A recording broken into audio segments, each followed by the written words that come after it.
နော်ကျွန်တော်တို့ HP ရှေ့ရဗီဒီယိုမှာတင်ထားတဲ့ကောင်လေးနော် short ပုတ်လေးသူက short ပုတ်လေး short ပြောက်သွားတော့သူကဘယ်လိုဖြစ်လဲဆိုတော့ကျွန်တော်တို့345မှာကျွန်တော် leakage ကျတယ်ပေါ့နော်345 leakage ကျပြီးတော့ကျွန်တော် current နေမငြိမ်ဘူးပေါ့နော်ဘိုးလေးတွေမငြိမ်ဘူးပေါ့လောလောဆယ်တော့ကောင်းတော့ပါပြီ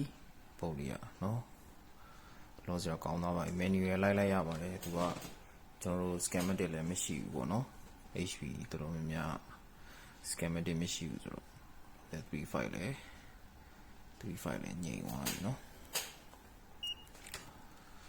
35လည်းကျွန်တော်ငြိမ်သွားပါပြီ run ကွိုင်းစင်ပြီပဲကွိုင်း 1.8 okay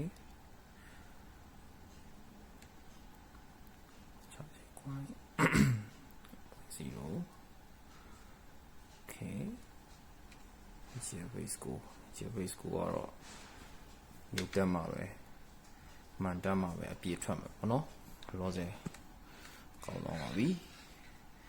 manual လိုက်ရပါတယ်လောဆယ်တော့ကောင်းတော့ပါပြီလုံးစမ်းပြီးမှပဲပြန်လာခဲ့ပါမယ်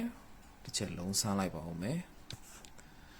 okay ဒါလေးကတော့ကျွန်တော် menu ရလိုက်ရတာပေါ့နော်305ကကျွန်တော် leakage ကျပြီးတော့မှ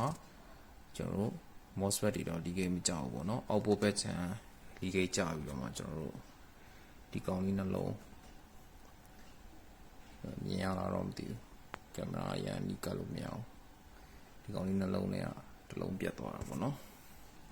ကျွန်တော်တို့ output ကိုဟိုဘက်ဒီဘက်ခွာထားတာပေါ့နော်လောဆယ်တော့ကောင်းတော့ပါပြီ okay အားလုံးကျေးဇူးတင်ပါတယ်